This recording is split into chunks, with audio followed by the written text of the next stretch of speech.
Assalatu wassalamu ala rasulillah wa ala alihi wa sahbihi wa wala. Rabbi shrah li sadri wa yassir li amri wahlul 'uqdatam min lisani yafqahu qawli. Amma ba'du, Bapak Ibu yang dirahmati Allah, alhamdulillah kita bisa menyelesaikan sholat subuh berjamaah yang dilakukan dengan majelis ilmu. Dan sekali lagi, majelis ilmu adalah satu keadaan, satu kondisi yang harus kita lazimi sebagai hamba Allah, karena dengan begitu kita akan makin tahu, makin kenal dengan Allah, makin tahu dengan Nabi kita Muhammad SAW dan apa yang beliau bawa, yaitu risalah al-Islam. Bapak Ibu yang dirahmati oleh Allah Subhanahu wa taala, dan al-Islam di sini agama Islam yang sebenar-benarnya, bukan cuma slogan. Nanti ada orang pakai baju ditulisi al-Islam, tapi perbuatannya terkadang jauh dari Islam. Sekolahan dikasih nama al-Islam, tapi kadang praktek siswanya jauh dari Islam. Maka silakan mau menjadikan Islam itu sebagai nama, monggo, enggak apa-apa. Cuman pastikan, usahakan kita juga mempelajarinya, termasuk kita memegang atau memilih Islam itu sebagai pilihan. Maka di situ ada kewajiban kita untuk menata diri kita agar sesuai dengan koridor itu. Jangan sampai judulnya wong Islam tapi kelakuannya nggak kayak ajaran Islam. Haji padu ireng tapi korupsi, nah itu kan malu. Gubernur yang terbaru, gubernur Bengkulu, brewok kayak saya, padu ireng haji tapi cekal polisi, cekal jaksaan. Makanya itu harusnya menjadi pelajaran buat kita. Bila kita sudah memilih jalan Islam, Allah sudah mengingatkan udkhulu fis-silmi kafah. Masuk Islam itu menyeluruh, jangan dipilih-pilih, jangan dipilah-pilah. Kalau memang belum mampu, maka banyak-banyak berdoa agar Allah mudahkan agar bisa ke sana. Jangan sampai kita menjadi orang yang justru bukannya mengusahakan untuk sesuai yang diajarkan Allah dan Rasulnya, tapi malah menjadi orang-orang yang membenci agama sendiri, tidak mempraktekkan apa yang Allah dan Rasulnya lakukan, tidak mau, tapi kemudian terus mencela. Makanya itu yang disebut dengan orang-orang munafik. Warifidina azani Allah wa iyyakum, terkait dengan Allah kita sudah belajar tentang di mana itu Allah. Jawabannya adalah di langit. Langit sebelah mana? Jawabannya di yang paling atas. Terus di situ ada apa? Di situ ada arsy Allah. Dan sekarang kemarin sebelumnya, dan di atas arsy Allah, Allah ngapain? Beristiwa. Istiwa itu apa? Jawaban Imam Malik, al-istiwa'u ma'lumun wal kaifiyatu majhulun was-su'alu anhu bid'ah. Istiwa itu diketahui maknanya. Kemudian bagaimana Allah istiwa itu tidak ada orang yang tahu. Dan bertanya tentang istiwanya Allah seperti apa, maka itu hal baru dalam agama. Artinya tidak ada sahabat yang pernah bertanya-tanya tentang itu. Nah, istiwa itu nek basa Jawa itu jumeneng. Nah, jumenengnya Allah seperti apa? Ya tidak ada yang tahu. Nah, mempertanyakan bagaimananya, ya tidak ada yang pernah nanya. Makanya tidak usah terlalu nanya. Sehingga yang harus ditanyakan adalah, sudahkah kita beramal yang cukup untuk nanti ketemu Allah? Karena nanti di kitab-kitab akidah dijelaskan tentang ru'yatullah, melihat Allah bagi orang yang sudah meninggal dan masuk surga. Artinya kalau jenengan pengen benar-benar tahu Allah dohiron secara nyata, monggo masuk surga dulu. Artinya kalau kemudian tidak masuk surga, fa innahu mahjubun, orang-orang yang tidak masuk surga alias penghuni neraka, maka mereka terhalang untuk masuk surga, tidak bisa. Terhalang untuk melihat Allah juga otomatis. Wa nabiyina azani Allah wa iyyakum. Nah, pertanyaan berikutnya, arsy Allah itu di mana? Di atas langit jelas. Terus di tulisan judulnya di mana gitu. Maka jawabannya arsy Allah itu berada di atas air. Alias arsy Allah, singgasana Allah itu di atas air. Dan selalu saya garis bawahi, setiap hal yang berkait dengan akidah kita harus mendatangkan dalil, harus, enggak boleh enggak. Makanya panjenengan kalau belum tahu dalilnya, maka jadikan itu pelajaran buat diri sendiri saja. Kalau mau menyampaikan ke orang lain, pastikan bawakan dalilnya, agar yang dengar itu ya mantep gitu. Nah, nggak hafal, ditulis tidak apa-apa, artinya tidak harus hafal. Nah, wani bidina azani Allah wa iyyakum. Allah berfirman pada Quran surat Hud ayat 7, wa huwal ladzi khalaqas samawati wal arda fi sittati ayyamin wa kana arshuhu 'alal ma'. Dialah Allah Rabb kalian yang menciptakan langit dan bumi dalam 6 masa. 6 masa di sini ada yang menerjemahkan 6 hari. Tapi hari di sisi Allah itu nanti ada ayat atau hadis yang lain tuh yang menyatakan 1000 tahun, ada yang 50.000 tahun. Makanya sebagian penerjemah lebih senang menggunakan kata masa. Karena kalau masa itu kan fleksibel. Tapi kalau hari dapat persepsi kita itu 24 jam. Makanya hari di sisi Allah itu berbeda dengan kita. Maka Allah menciptakan dalam 6 masa. Wa kana arsuhu 'alal ma', dan ars Allah yaitu di atas air. Ma' itu artinya air, al-ma'u. Liyabluwakum ayyukum ahsanu amala. Semua itu dilakukan oleh Allah untuk dalam rangka menguji kita, mana di antara kita yang amalnya paling baik.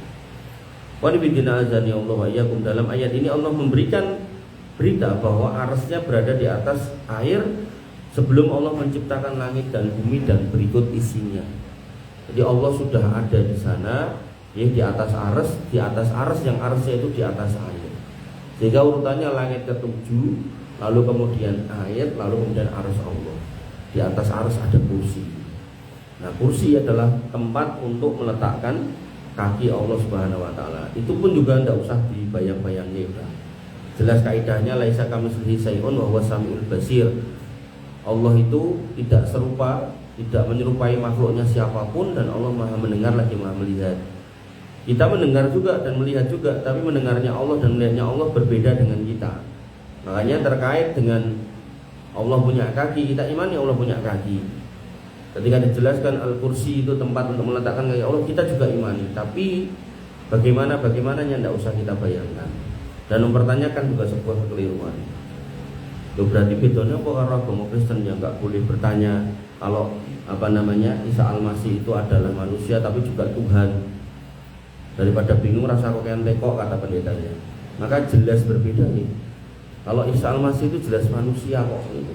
Dengan segala sebab dan musababnya itu jelas manusia, dan pernah datang orang yang semisal dengan itu, bahkan lebih dahsyat daripada Isa Al-Masih. Adam. Isa Al-Masih itu tidak punya bapak toh. Adam tidak punya bapak sama ibu loh. Artinya kan itu lebih daripada Isa Al-Masih.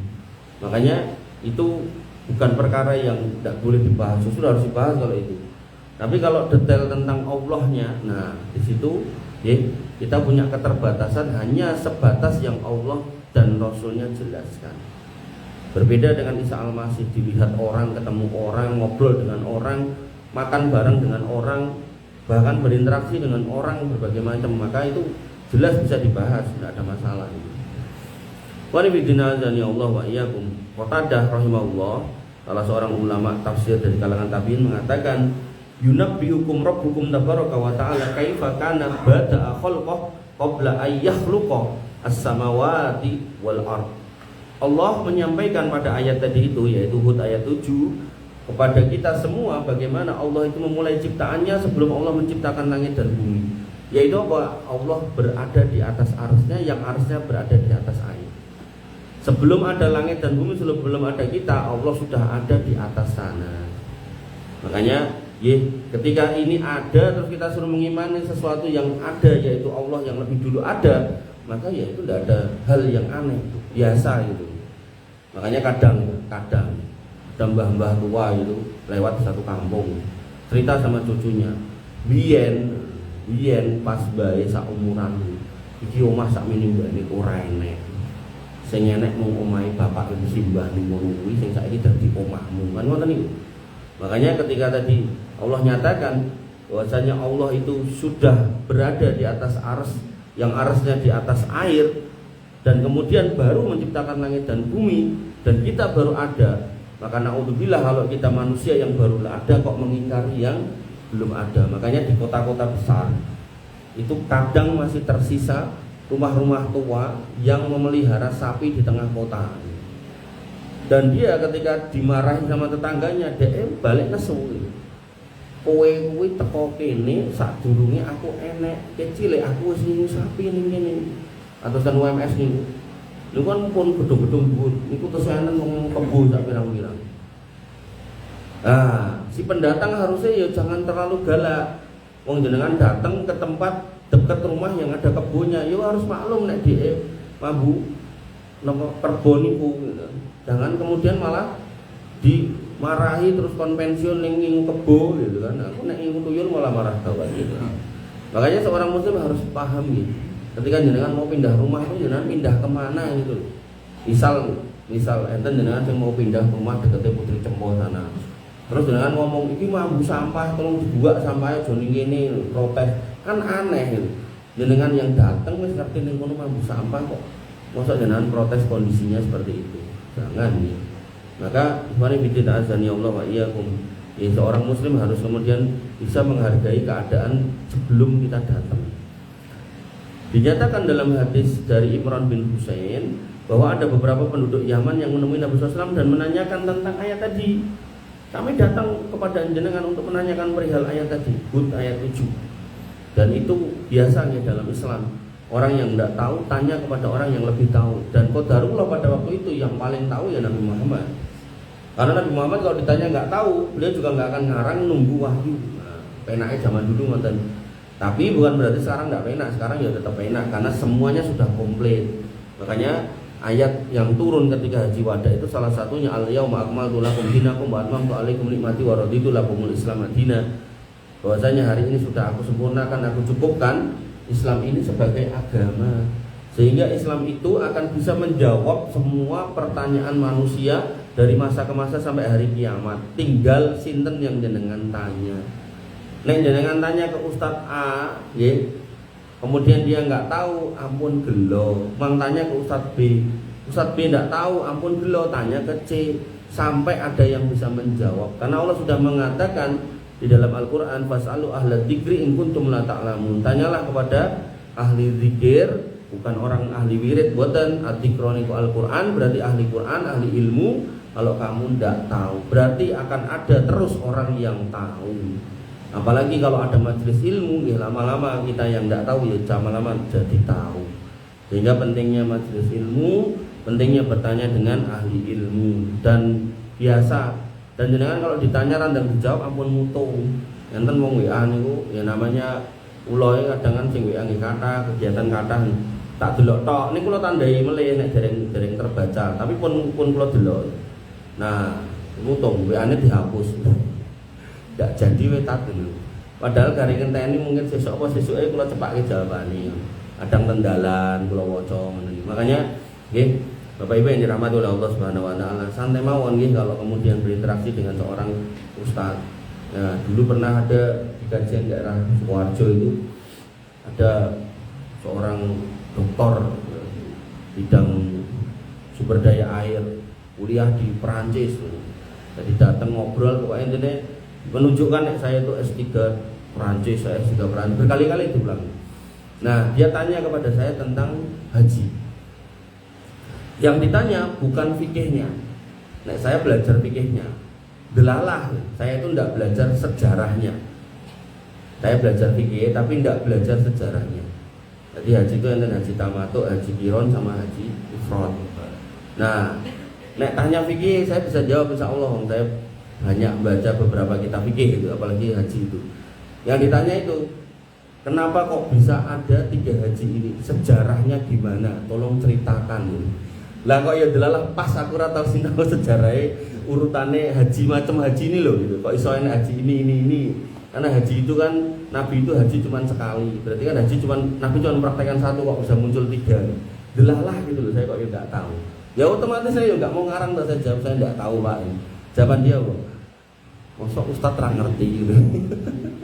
Jadi dipikir beliau itu setiap ustaz tuh kudu ngerti kabeh gitu. Ya enggak lah. Dan bahkan ketika orang ustadz itu menjawab tidak tahu, itu lebih baik dan lebih aman daripada ngarang-ngarang. Makanya nanti ada beberapa ulama itu yang mengatakan orang yang ditanya menjawab nggak tahu untuk hal yang memang dia nggak tahu, maka itu bagian dari setengah agama. Kehati-hatian gitu ya. Jadi jangan kemudian nah, orang Yaman datang bertanya, saya mau tanya itu apa maksudnya? Kata Nabi, dan jawaban Nabi ini nggak ada loh. Tutukannya wong zaman itu bantah atau ngeyel, nggak ada. Zaman dulu tuh orang tuh kayak gitu, nggak tahu nanya dijawab sami'na wa ata'na. Apalagi yang jawab dah Rasulullah kesamaan ini. Nah, Nabi mengatakan kan Allahu alam yakun sayun ghairu. Allah itu telah ada dan pada waktu itu semuanya nggak ada selain Dia. Wa kana arsuhu 'alal ma, dan Allah pada waktu itu berada di atas ars, yang arsnya di atas air. Wa kataba fi dzikri kulli syai', dan Allah mencatat segala sesuatu di dalam kitab Lauhul Mahfuz. Wa khalaqas samawati wal ard, dan kemudian Allah menciptakan langit dan bumi. Oleh karena itu maka ayat dan hadis di atas menegaskan bahwasanya kondisi awal penciptaan alam semesta, bahwa arsy Allah berada di atas air sebelum penciptaan langit dan bumi. Meskipun arsy Allah senantiasa berada di atas air. Jadi Allah tetap ada di sana, dan langit dan bumi itu diciptakan di bawahnya. Dan bahkan di bawahnya itu nggak langsung di bawahnya, di situ ada langit ke-7, 6, 5, 4, 3, 2, 1, baru ada yang kita tahu adalah bumi. Padahal sebenarnya nggak cuma bumi, karena ada planet macam-macam nih, kita Merkurius, Venus, Saturnus dan seterusnya sampai Pluto. Itu pun baru satu galaksi. Kalau menurut para ilmuwan fisika atau antariksa, mereka mengatakan galaksi itu jumlahnya ada miliaran, tidak cuma satu itu. Jadi sing koyok itu, Bima Sakti itu ada banyak gitu. Makanya nggak salah ketika Nabi mengatakan bahwasanya surga itu nanti kayak bintang-bintang yang semebar. Nek menungso itu jumlahnya miliaran, bintang-bintangnya miliaran, maka wallahu alam ya. Saya termasuk yang berpikir atau berpendapat bahwasanya jenengan itu nanti dikasih surga itu nggak cuman koyok omah satu-satu gitu, enggak. Yo satu bintang itu buat jenengan, satu bumi itu buat jenengan semua. Makanya dikatakan di dalam Al-Qur'an wasari'u ila magfiratin min rabbikum wa jannatin arduha ka ardis samawati wal ard.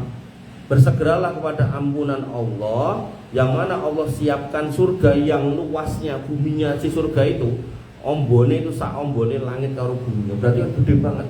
Nah saking gede ini saya meyakini secara pribadi jenengan iki kayak sak donya kabeh dhewe siji-siji satu. Makanya nanti ada pohon yang mungkin saya pernah ceritakan di sini, satu pohon di surga itu gede banget, dan saking gedenya dari ujung satu ke ujung berikutnya itu butuh waktu 100 tahun untuk sampai ke sana. Saking gede ini.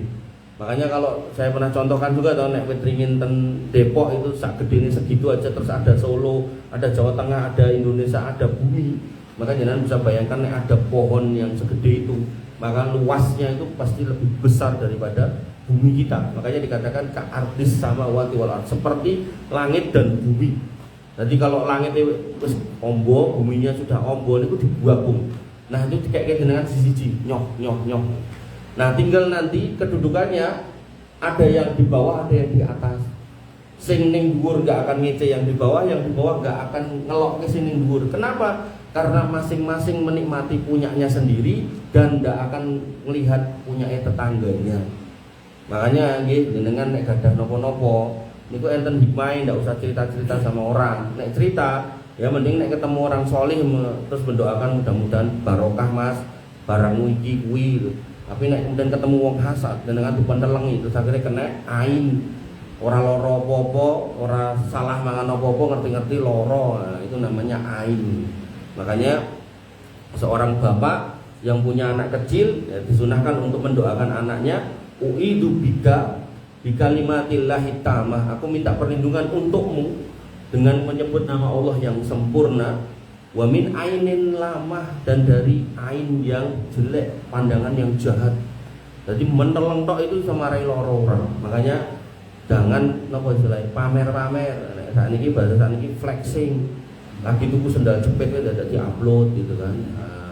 Lagi tuku nopo di-upload, tuku nopo di-upload. Akhirnya sing nyawang karo nesu gitu.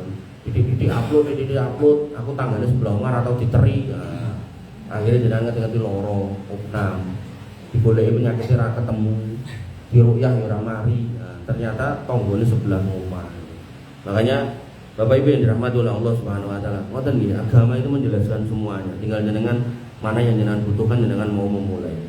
Dan disebutkan dalam hadis riwayat Abu Hurairah, Nabi SAW bersabda, "Ara'aitum ma anfaqa mundu khalaqas samawati wal ard fa innahu lam yanqus ma fi yaminih wa arsuhu 'alal ma." Bisa kalian perhatikan apa yang diberikan Allah sejak Allah menciptakan langit dan bumi, dan apa yang berada di tangannya sama sekali tidak berkurang, dan arsy-Nya berada di atas air. Dan ini nanti ditegaskan oleh hadis qudsi bahwasanya sekiranya kamu semua, kata Allah, berkumpul di satu tempat yang sama, bareng-bareng orang yang pertama sampai terakhir, jin pertama sampai terakhir, meminta kulla mas'alatin, setiap permintaan kamu minta, maka Allah akan kasih dan tidak berkurang kuasa Allah kecuali kayak jarum yang dicelupkan di lautan. Berkurangnya hanya sebatas setetes air yang ngikut di jarum itu. Makanya di sini disebutkan oleh Nabi SAW, dari awal penciptaan sampai hari kiamat nanti Allah memberikan semua, yo rizki, yo tanaman, yo buah-buahan, yo binatang, semuanya, udara, semuanya. Dan itu tidak mengurangi apapun dari apa yang dimiliki oleh Allah Subhanahu wa taala. Lah kok mung salat wegah topi mang penggali. Kira-kira niku sing sombong sinten. Makanya nggih, qanifidin azani Allah wa iyyakum. Orang yang beriman itu akan paham kalau salat itu bukan kebutuhan Allah. Allah itu tidak butuh untuk disembah. Itu kebutuhan kita. Nah, kita tidak sholat itu terus piye? Ini ngomong ke sholat, belum lagi nanti ngomong ke syariat-syariat yang lain. Wong sugih nih ke haji, terus meh ngopo kan gitu. Nanti nek meninggal terus mau gimana? Wah, hartanya juga tidak akan berguna kalau tidak digunakan untuk hal-hal yang baik. Maka kesimpulannya bahwasanya arsy Allah selalu berada di atas air. Ini diambil dari hadis di atas, dijelaskan oleh beberapa hadis tadi, di mana Allah selalu memberi dari sejak penciptaan langit dan bumi sampai sekarang. Dan Nabi SAW menegaskan bahwasanya arsy-Nya berada di atas air. Dan Ibnu Hajar menjelaskan wa dhahirul hadis alladhi qablahu annal arsya kana 'alal ma' qabla khalaqas samawati wal arda wa yasma'u bi annahu lam yazal 'alal ma'. Makna hadis itu secara tekstual menyebutkan bahwasanya arsy Allah dari dulu berada di atas air sebelum menciptakan langit dan bumi, dan disepakati bahwa arsy Allah selalu berada di atas air. Dan yang dimaksud air, kata Ibnu Hajar, itu bukan lautan, air aja. Ya, walaupun nanti di penjelasan ulama yang lain itu lautan, tapi tidak apa-apa, kita pegang yang ini dulu. Namun dia adalah air di bawah arsy sebagaimana yang Allah kehendaki. Makanya iblis itu ketika diturunkan ke bumi bersama dengan Adam diletakkan di daratan. Nah, iblis minta singgasananya berada di atas lautan.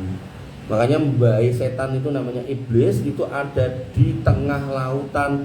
Lah sebelah mana? Tidak tahu, saya tidak tahu. Nah, terus di tengah lautan juga ada sebuah pulau yang di situ hari ini Dajjal itu tinggal, berdasarkan riwayat dari Tamim Ad-Dari. Posisinya di rantai, dan dia dalam hadis itu tidak disebutkan dia makan atau minum. Lah kok ora mati? Allah berkehendak dia tidak mati. Makanya nanti dalam hadis tentang Dajjal itu hampir-hampir saya belum pernah membaca Dajjal itu makan-makan dengan manusia. Nek manusia dikasih makan iya, tapi nek Dajjal kumpul kemudian makan. Nek Nabi makan itu sering, hadis tentang Nabi makan baik bersama Aisyah, bersama dengan para sahabat, ataupun kemudian Nabi memakan kurma, itu hadis itu banyak. Tapi nek Dajjal saya belum pernah menemukan hadis Dajjal itu makan. Maka pas di rantai itu Dajjal juga saya tidak tahu ada hadis yang menyatakan Dajjal itu dikasih makan, tapi ditemani oleh sebuah atau seekor binatang namanya jasasah, tapi ya bisa ngomong. Nah, nanti pas hari kiamat itu dilepaskan rantainya dan ditaruh di tempat namanya Khurasan. Khurasan saat ini adalah Iran, taruh di situ. Di atas sebuah bukit, di bukit itu banyak wanita. Pengikut pertamanya wanita, turun gunung diikuti oleh orang-orang Yahudi. Terus jalan membuat kerusakan diikuti orang munafik, orang musyrik, orang-orang yang tidak punya keimanan yang kuat. Mereka ngikuti terus sampai akhirnya ke Baitul Maqdis. Dan nek dari sisi manusia hari ini kan ada namanya kasur air itu. Jadi kasurnya disebul, jerone dikasih air itu. Ya itulah bagaimana manusia itu bisa nyaman di atas air. Bahkan itu dijadikan terapi oleh beberapa orang terapis untuk sakit-sakit tertentu.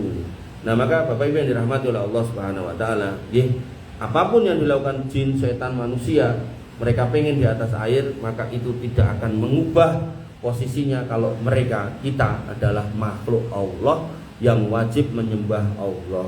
Dan Allah tetap mulia di atas sana apapun yang dilakukan oleh manusia. Mau paribasane orang Jawa ngarani meh pentalitan kaya ngopo, Allah tetap mulia di tempatnya sana. Panjenengan kita semua akan mulia sesuai amalnya. Inna akramakum indallahi atqakum. Sesungguhnya yang paling mulia di antara kita yang paling bertakwa. Nek takwa yo mulia, nek enggak takwa yo enggak mulia. Makanya wis gak takwa urip susah gitu kula mesake. Kalau rugi tuh mriki ngondel niku menemukan banyak jenis orang. Enten sing lagi mulih ngamen, enten sing lagi mulih dugem, enten sing lagi mangkat megawe sing ten gang-gang mriku gitu. Enten sing lagi golek sampah nih. Nah, maka Bapak Ibu yang dirahmati oleh Allah Subhanahu wa taala,